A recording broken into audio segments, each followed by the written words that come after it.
por isso, para falar um pouquinho mais sobre essa violência nas escolas, falta de segurança, esse caos que a gente está vivendo, esses casos também, e aliás todo esse transtorno para as famílias, né? Eu tenho o prazer hoje de receber aqui no nosso estúdio, a gente está aqui com o juiz da Vara da Infância e Juventude aqui de São José do Rio Preto, o doutor Evandro Pelarim. Doutor, boa tarde, seja muito bem-vindo. Doutor, que é sempre um querido, um amigo muito querido, um profissional que a gente adora também. E, aliás, o senhor tem uma experiência incrível nessa área também, então por isso que a gente vai comentar mais a respeito disso. Doutor, como lidar com uma situação como essa que a gente está vendo? Primeiro foi aquela tragédia na escola em São Paulo, que a professora foi cruelmente assassinada. E aí, eu não sei se foi uma coincidência ou não, mas quando explode um caso assim, a gente tem outros, né? Inclusive, a gente teve casos de alunos aqui em São José do Rio Preto que levaram, inclusive, canivete para a escola. A gente teve outras situações de ameaças também, só pontuando aqui na nossa região. Como que os pais lidam nesse momento com esse caos que a gente está vivendo? Doutor, boa tarde, seja muito bem-vindo. Boa tarde, Josi. É muito importante que os pais sempre fiquem atentos a qualquer manifestação dos filhos, ao comportamento dos filhos. Se o filho denunciar que há alguém na escola que ameaçou ou levantou ameaças nesse sentido, os pais devem imediatamente comunicar à escola ou até mesmo à polícia, à Vara da Infância. Nós, em primeiro momento, e isso é um princípio nosso da justiça, nós levamos sempre a sério qualquer manifestação nesse sentido. Qualquer manifestação que chega na Vara da Infância informando atos nesse sentido, imediatamente a gente toma providências. Primeiro, medimos o grau, a intensidade dessa ameaça. Para você citou, né, a questão que já aconteceu aqui em São José do Rio Preto, toda vez que algum adolescente tentou imitar esse tipo de comportamento e nós identificamos, nós, em alguns casos, decretamos a internação, foi para a Fundação Casa. Nós não vamos esperar para ver o que vai acontecer, a gente vai tentar agir antes. Tem que ter uma medida imediata, né, doutor, nesses casos, né? Exatamente. Todas essas medidas que foram mencionadas na reportagem são importantes. Nós precisamos ter um grupo psicológico na escola, nós precisamos ter, como nós temos aqui em Rio Preto, práticas restaurativas, conversa, roda de conversas com os alunos, tentativa de solucionar no ambiente escolar as questões que surgem ali, que são até relativamente normais. Agora, ameaça de massacre é outra coisa, aí é coisa séria, aí é questão de polícia. Doutor, o senhor acredita, eu comentei agora há pouco, a gente viu em algumas reportagens que o suspeito, inclusive a gente nem vai mostrar a foto, né, porque está tendo um alerta, inclusive pelas redes sociais também e pelas emissoras de TV, mas daqui a pouquinho eu vou perguntar para o senhor também como a gente deve agir. A gente tem a informação que ele faria parte de um grupo que estava ali na internet, premeditando aí esse ataque. E se ele fizesse isso, digamos assim, olha, ele seria o cara, ele seria o vitorioso desse jogo. Existe essa informação, isso acontece e talvez por isso que um ataque acaba provocando outro, doutor? Exatamente. Já há um estudo, principalmente nos Estados Unidos, de onde a gente faz as consultas para entender um pouco desse fenômeno, que aponta para um efeito imitação. Isso por quê? Porque essas pessoas que cometem esses atos bárbaros, que são atos terroristas, né? O que essas pessoas tentam com isso, além de cometer um crime, né? São criminosos, eles buscam a fama, né? Então isso acaba gerando em pessoas imaturas, que não têm ainda condições de medir as consequências dos seus atos, né, e a adolescência é um processo de formação, ainda não há maturidade, algumas pessoas acabam usando isso como uma imitação, ficar famoso, né? Infelizmente, é uma coisa absurda dizer isso, mas os estudos americanos mostram nesse sentido. Por isso que lá nunca se mostra o rosto desse criminoso. A gente teve um caso aqui, se a Day até puder falar no meu ponto, eu acho que foi de Guaraci, né? Que teve um caso também de um adolescente, de um jovem em Guaraci.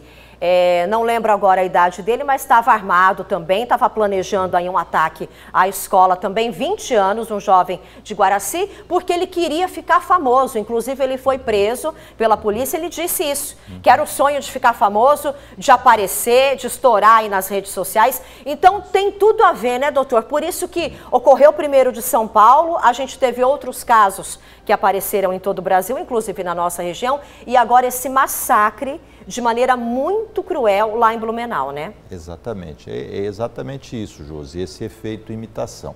Por mais absurdo que possa ser, repito, para nós entender dessa forma, é exatamente esse um dos pontos que acabam levando pessoas, né, criminosas a cometer isso. E mais uma vez, usando a internet, as redes sociais, isso se alastra muito rápido, né? Isso gera nesse efeito imitação e estímulo, infelizmente, para algumas pessoas que já estão voltadas a esse sentido.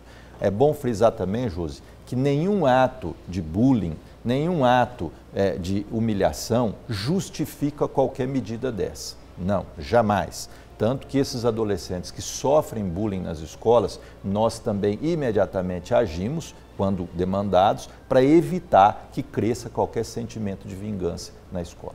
Doutor, hoje a gente estava debatendo aqui, inclusive eu estava falando com as minhas chefes, como que a gente da imprensa também, porque a gente foi pego também de surpresa, como que a gente pode lidar com isso, porque eu até comentei, a gente comentou hoje na redação, em casos de suicídio, hoje o jornalismo acaba não noticiando, porque a gente tem esse cuidado, esse respeito e essa delicadeza toda, porque a gente pode incentivar outras pessoas a fazerem isso. Agora a gente também está preocupado porque você não pode mostrar um criminoso desse, porque pode ser um incentivo também. Então, para a imprensa, para quem é das redes sociais, dos sites, eu vi muita gente comentando que está tendo aí uma campanha para que não se divulgue mais a foto de um criminoso desse, de um agressor desse. Então a gente deve tomar esse cuidado a partir de agora também, de não expor a foto da pessoa, até para a gente não estimular? Esse é um dos pontos que as autoridades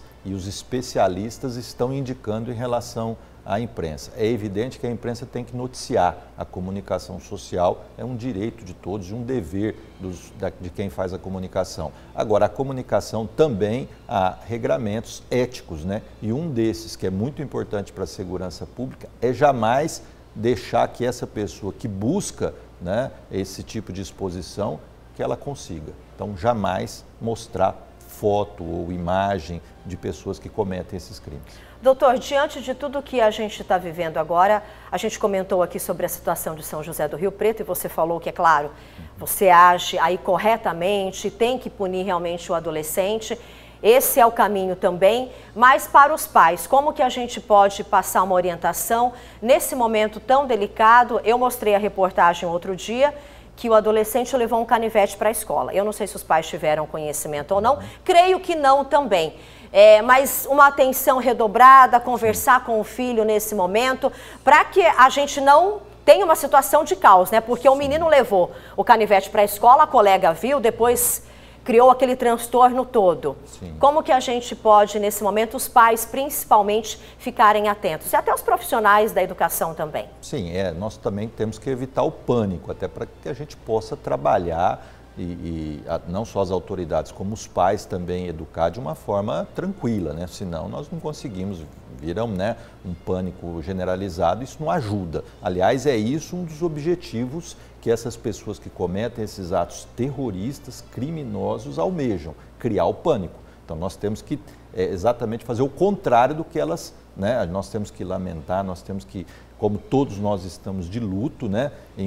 Infelizmente, chorar as vítimas, mas nós não podemos cair no objetivo dessas pessoas. Então nós precisamos, e aí aos pais, conversar bastante com os seus filhos, né? Pedir para os filhos sempre trazer qualquer novidade em relação à escola e qualquer manifestação que os filhos disserem a respeito de ameaças dessa gravidade, sempre levar o conhecimento da escola ou às autoridades. Doutor, como o senhor comentou aqui, não se trata somente de ser bullying, do aluno estar sendo ali ofendido, né? Isso não é motivo para cometer isso, não justifica, nada justifica, né? É um problema talvez até psicológico já da criança que o pai e talvez até o colaborador, o professor na escola não percebeu.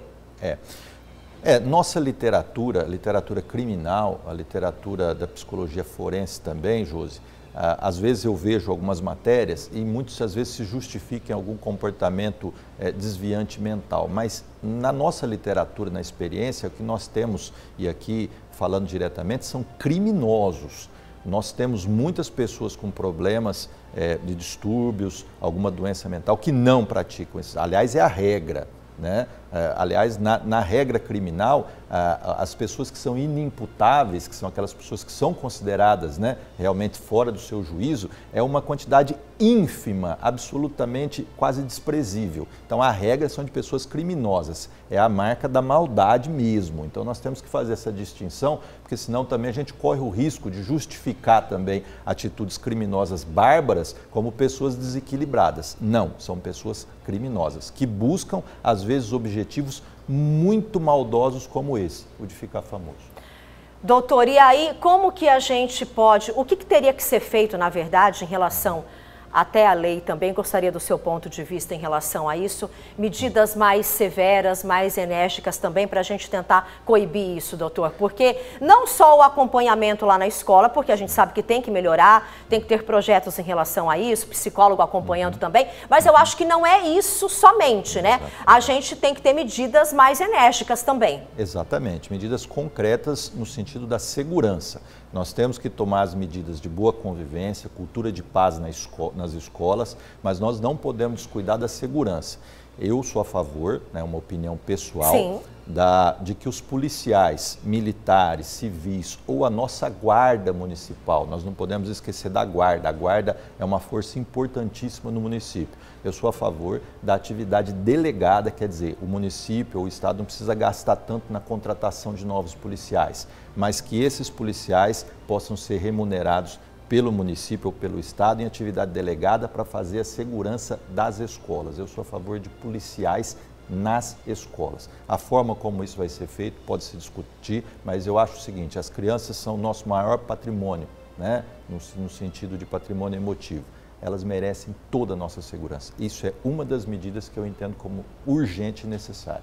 Doutor, será que esse jovem também, a gente não está falando no caso lá de Blumenau, mas no de São Paulo também e dos casos aqui de Rio Preto, né, e da nossa região, será que eles não fazem isso porque eles sabem que ficarão impunes, que não tem uma lei mais severa também, doutor? Olha, Josi, eu estou na magistratura há 25 anos, vou há 26 anos, e desde que eu comecei, né, como juiz de direito até agora, eu sempre entendi, não só pela prática, mas também teórica e direito comparado, que a maioridade penal do Brasil tem que ser reduzida para 16 anos com o exame de discernimento para atos graves. Homicídio, estupro, esses crimes mais hediondos, né, graves. Eu entendo que um adolescente com 17 anos e 11 meses, quase 18 anos, nós não podemos também presumir que ele não tenha nenhuma consciência do caráter ilícito do fato num crime grave como um homicídio, por exemplo. Eu acho que nós precisamos, passou da hora, isso é o meu entendimento, de se rever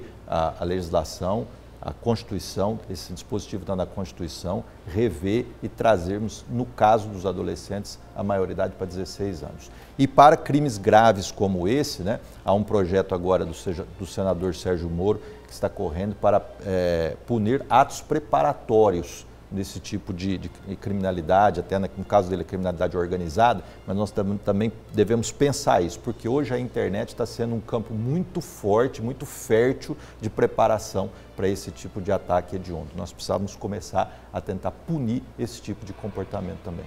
Doutor, quero agradecer imensamente a sua presença aqui no nosso BG.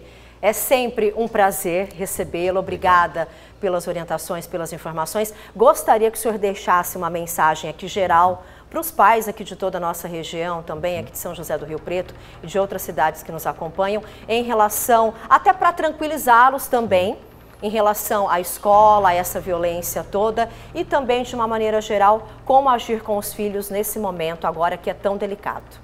Olha, Josi, primeiro agradecer ao espaço, dizer que para nós a Justiça esse é um canal muito importante para também dizer aos pais que tenham que ter calma, tranquilidade. Nós estamos passando por um momento difícil, mas aqui na região de São José do Rio Preto, as polícias estão atentas, a Polícia Militar está com um contingente designado para proteção especial das escolas, a Polícia Civil vem fazendo um monitoramento na rede, que é muito importante, e aguarda nas escolas municipais, né? E repito, qualquer denúncia ou qualquer notícia que o filho levar para casa nesse sentido, comunique imediatamente à escola, às autoridades.